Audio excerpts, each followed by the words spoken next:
Hey guys, it's me, Mr. 250, and welcome back to Umineko. So, we were talking about Halloween and witches and stuff, and then Battler mentioned that he didn't quite remember who Beatrice was, and Maria's a little bit sour about that. Till Maria's mood improved, she went on and on about many mysteries and fabulous episodes regarding the Golden Witch. もうよしなさい、マリア。ありがとうね、バトラ君。お話に付き合ってくれて。カノン君、お仕事があるんでしょ？もう行ってちょうだい。ゴーダさん、みんなとりあえず荷物を置きたがってると思うの。悪いんだけど、みんなをゲストハウスへ案内してくれるかしら。かしこまりました。それでは皆様、ゲストハウスへご案内いたします。それでは。 失礼いたします。 Goda led the relatives and they began to head to the guest house. Since they wanted to set down their luggage and take a quick rest, they didn't realize that Rosa and Maria had stopped in that place. After watching them leave towards the guest house, Rosa's features changed suddenly. She let go of the hand that had been gripping Maria's arm the whole time. There was a bright red mark there, making it clear how much excessive force she had been gripping Maria's slender arm with. That hand then slapped against Maria's head, pinched her left ear, and lifted. 魔女の話はするなといつも言ってるでしょうが。それはママとの約束だといつも言っているでしょ。ママ痛い、ママ痛い、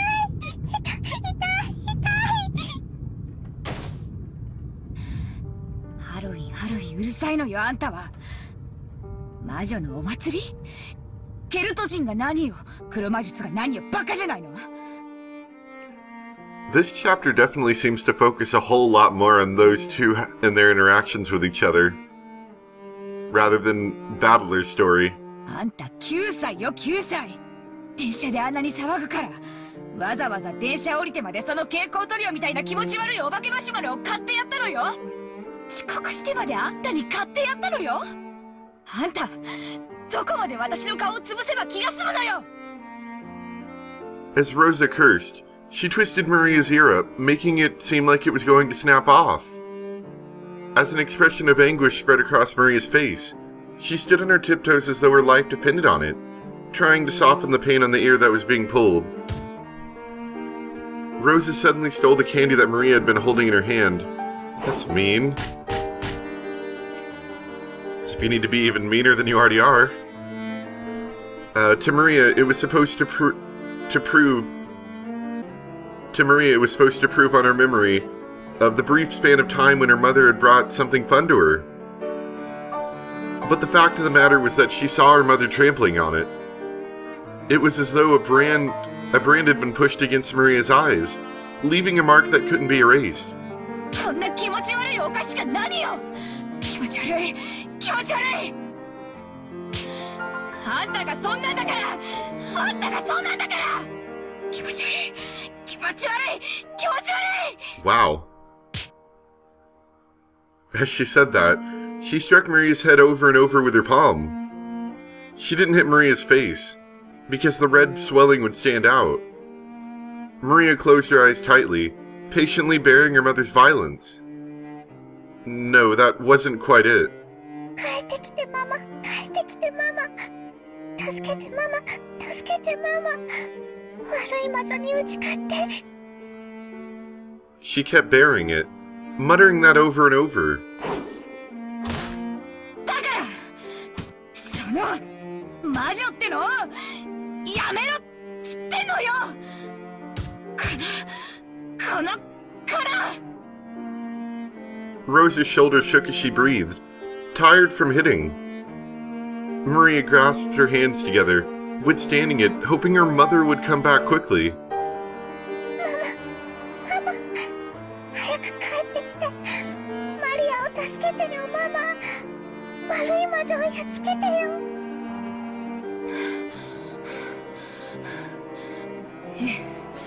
いつまでもそこでそうしていなさい。そしてそこで。 魔女でもハロウィンでもいつまでもブツブツ一人で言ってればいいのよ。After throwing those words at Maria, Rosa went off towards the guest house, leaving Maria behind. Maria, unable to even remember that it was alright to cry, kept staring down at the trampled, unrecognizable jack-o'-lantern candy.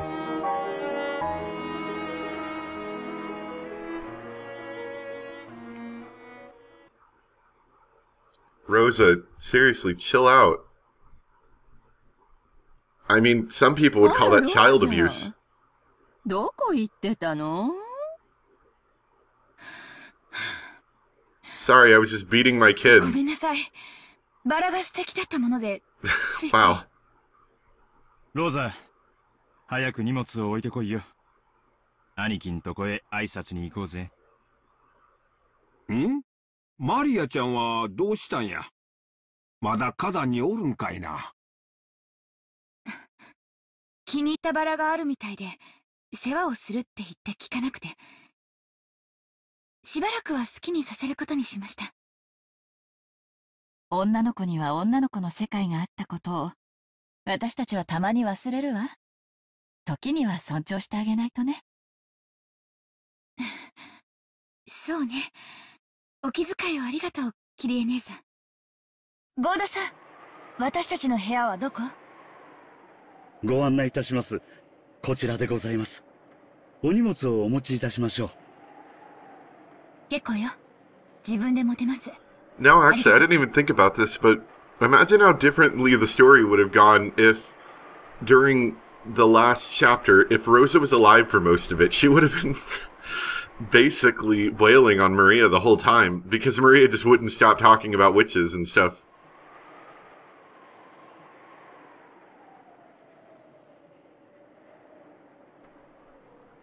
Rosa went into her room, guided by Goda. She then closed the door somewhat violently and threw her luggage on top of the bed.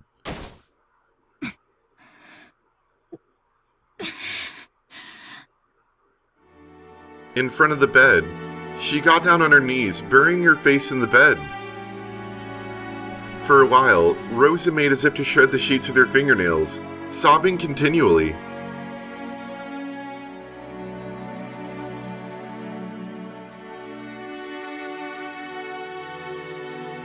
Maria-sama, 大丈夫ですか? Kanon, who had been hiding behind a thicket, appeared after watching Rosa leave.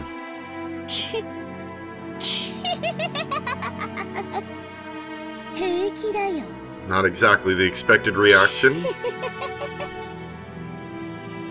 Maria laughed unpleasantly, but to Kanon, who had seen the whole thing, it looked like she was enduring the best as she could. 最低のやつだ。あれで母親なんて。仕方ないよ。その程度の器にはその程度のが入り込む。マリアは全然平気だよ。Coping mechanism, possibly? A little creepy at that. Kanon got down on his knees and picked up the trampled candy. It was tragic just looking at it. He thought about dusting it off and returning it to her, but he really couldn't do so with it in that condition. He was at a loss at what to do, and he met eyes with Maria. No, they didn't meet. Maria was looking at the candy that Kanon had picked up.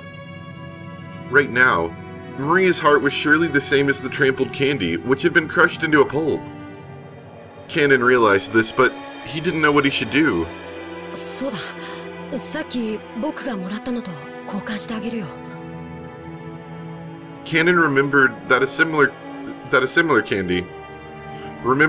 candy which he had received from Maria was in his pocket. Maria stuck out her hand. Kanon thought she was trying to take it, so he held out the candy, but Maria didn't try to grasp it. Then Kanon realized.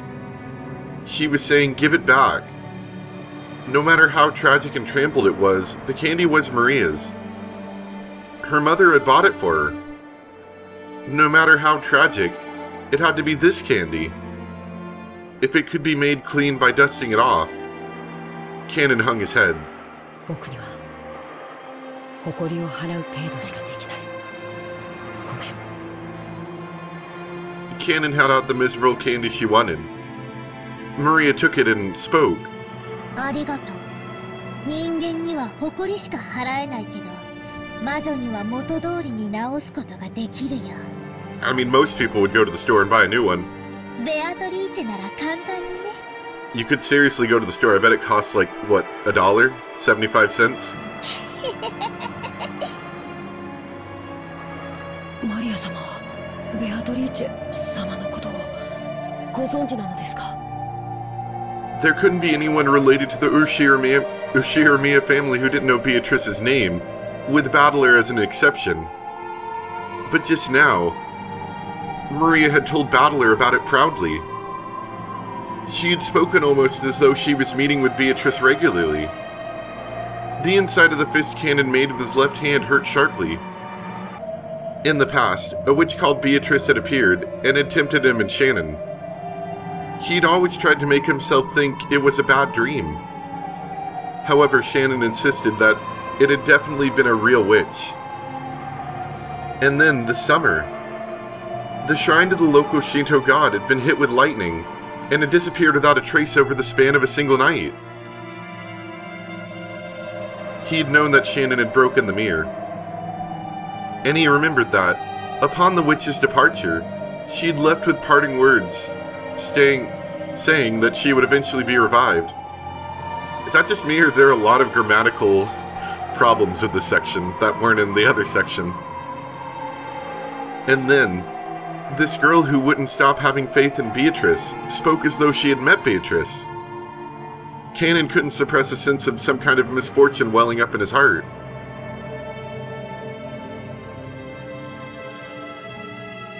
For a while, the text box stopped working. Maria remained silent, as though she could see into Kanon's heart.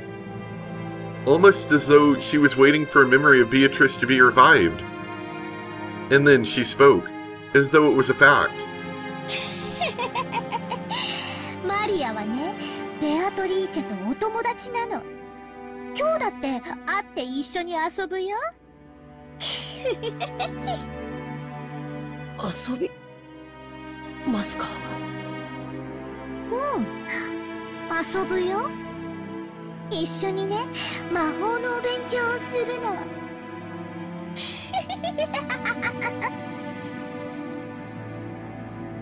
I mean, I've got nothing else better to do, just kind of sulk around a bunch. The face of the witch, who Kanon had tried to pretend was a bad dream, began to slowly creep into the back of his mind.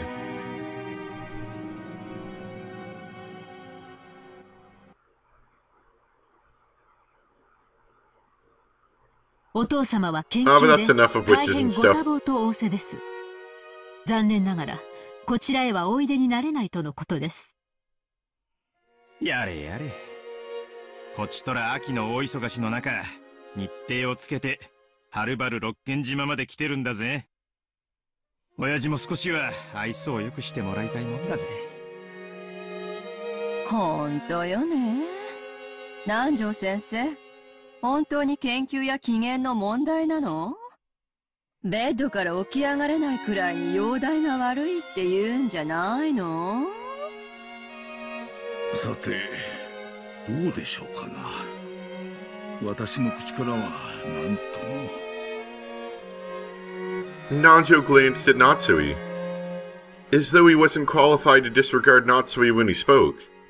お父様はますますにご健康でいらっしゃいます。寝たきりなどと失礼極まりない。でも余命3ヶ月なんでしょ？普通に考えれば痩せ衰えてベッドからも起きられないはずよ。でしょ、南條先生？波の患者ならそうでしょうがな。金蔵さんは並外れた気力をお持ちです。あの気迫にお迎えも恐れて近寄れないのかもしれませんな。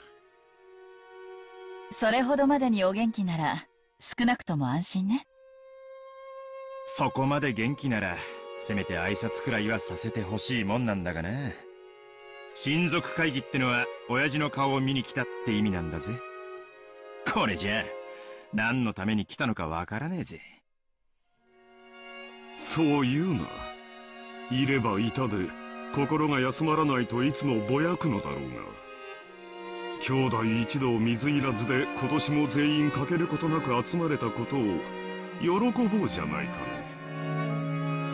昨年の親族会議でも会えなかったのよ。血を分けた子供たちが2年ぶりに挨拶したいというのがどうして理解してもらえないのかしら。挨拶の言葉があるのでしたら私どもがお伝えします。それともエヴァさん、何かお父様にお会いして挨拶以上のお話でもあられるのですか？いやね、何の話よもう。予算かエヴァ。夏井さん、堪忍な。エヴァも娘としてお父さんの病状が不安なだけなんや。ちょいと気持ちを汲み取ってな。その通りだな。エヴァは親父殿が嫁を宣告されてから急に親孝行をするようになったじゃないか。なるほど。その姿をぜひ見てもらいたいという気持ちもわからなくない。何が言いたいのよ。よせよ姉貴。晩飯までには機嫌を直してくれるよう祈ろうじゃねえか。それに俺たちは到着したばかり。まずは軽く挨拶に訪れただけだぜ。親族会議は親父抜きだってできる。いや、兄弟で意見を統一してからじゃなきゃ話せねえことだっていろいろあるはずだぜ。な、秀吉兄さん。そうや。ルドルフ君の言う通りや。わしらが全員顔を揃えるのは年に一度しかない。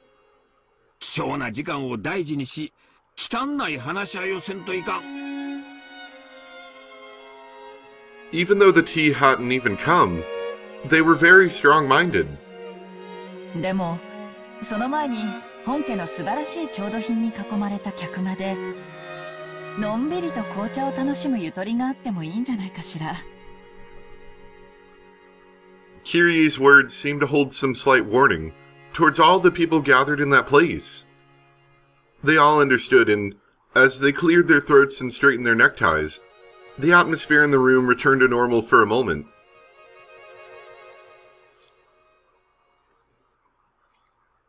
失礼します。お茶をお持ちいたしました。よー、シャノンちゃん。Yet again, I have to say that the adults are not the most exciting members of the party. ますますべっぴんさんになったな。Shannon entered the parlor, pushing the serving cart. Everyone decided to slowly enjoy some black tea for the time being. A wonderful aroma began to spread throughout the parlor. As far as anyone could see, the strained atmosphere which had been there until right before Shannon had entered seemed like a lie. Of course, Shannon, who was setting out the tea, probably didn't even notice. Kyrie acted as though she was laughing at everyone's adult appearance. Rudolph didn't like it when Kyrie took the initiative and spoke at the family conference. It was his worthless male pride. He probably didn't want to look like a weak man who took advice from his wife. She understood that, and did her best to refrain from saying anything unnecessary. So she separated herself from the circle of siblings, which only looked like it had no outsiders in it on the outside, and slowly enjoyed her tea near the window. あら、ローザさん、兄弟で水入らずなのでは？ご冗談を。ごめんなさい。気を悪くしないで。うちの夫に呆れてるだけだから。It seemed that Rosa hadn't been able to get along just on the surface. They had come here to fight bloodily and dirtily, each trying to steal the inheritance. Maybe by now she didn't want to play a part in a conspiracy. Or maybe she was still much too inexperienced for that. だいぶ風が出てきているようですね。枝葉があんなに揺れて。もう台風が近くまで来ているのでしょうね。今夜あたりからはだいぶ降るのかしら。マリアちゃん、この1年で随分立派になりましたね。そう見えます。未だに自分のお洋服を畳むことすらできないんですよ。ええ、こんなにも愛情たっぷりなお母さんと一緒なんですもの。心の豊かな子に成長しますよ。You feeling bad yet, Rosa? Rosa was silent. Maybe she was unsure as to how Kyrie meant that. 私なんて母親失格ですよ。子に生まれる親は選べない。あの子がかわいそうで。お互い様じゃないですか。親だって生まれる子は選べない。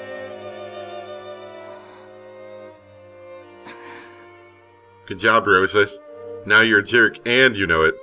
Rosa bit her lower lip. どちらが悪いとかじゃなくて、一緒に生きていくんだという気持ちで、ゆっくり成長を見守ってあげればいいじゃないですか。ローザさんは毎日をマリアちゃんと過ごしてるから、小さな変化に気づかないかもしれないけれど、1年ぶりに再会した私たちには、その大きな成長ぶりがよくわかりますよ。もし本気で言ってくれてるならありがとうございます。それでは失礼いたします。ご用がありましたらいつでもお呼びつけください。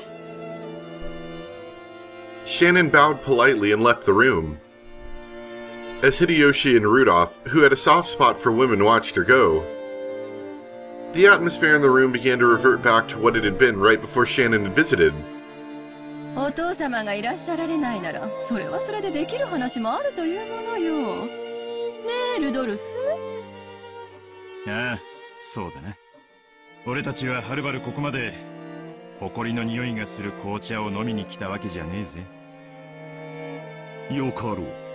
一秒を争ってお前たちがしたいという話を聞こうじゃないか。やれやれ。たくましい人たちね。早速始めたわ。私も加わらないといけないわ。あの人たち、私が主張しないと4人兄弟であることをすぐ忘れるから。あなたも大変ね。ちょっと言葉を選ばなかったかしら。ごめんなさい。ううん、気にしてません。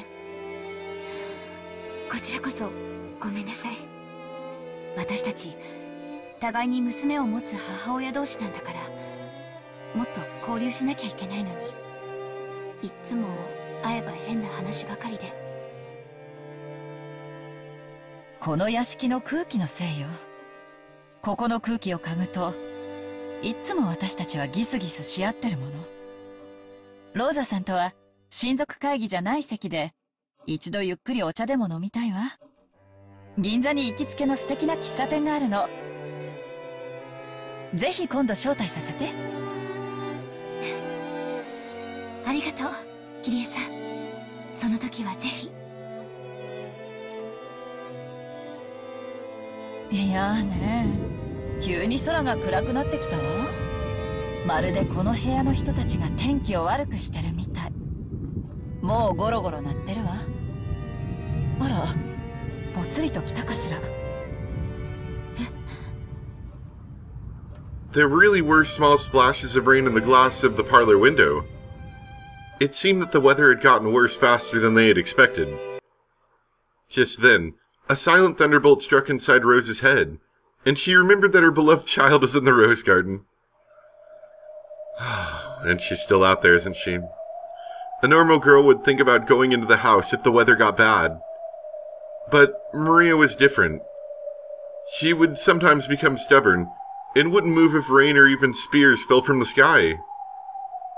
That's right, I told that kid, just stay there doing that forever, didn't I?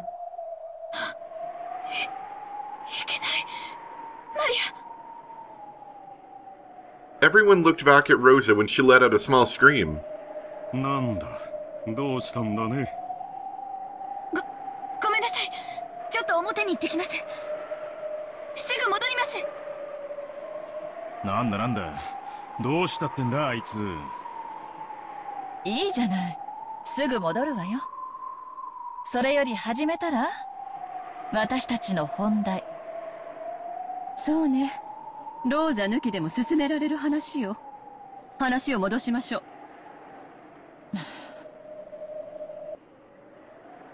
And this is where we'll leave off. Rosa. If it wasn't for the fact that you're probably really rich, and everyone seemed to kind of overlook it, that might be called child abuse. In fact, I'm almost 1,000% positive it is. And, yeah, Maria's still being quite interesting. It seems like a coping mechanism, but she might also, you know, be looking forward to that witch with the Golden Land thing again. In fact, she probably is. And the adults, as usual, are fairly boring. I'm sorry, but it's everything I can take just to keep going at some of these, just because they're so boring. Oh yes, let's talk about our inheritance thing again, stuff. Yeah, but I guess next time we'll go and see Maria, and she'll probably hug her, and she'll be like, Mama, you're back, and stuff like that. Thanks for watching, and I'll see you guys next time. Bye!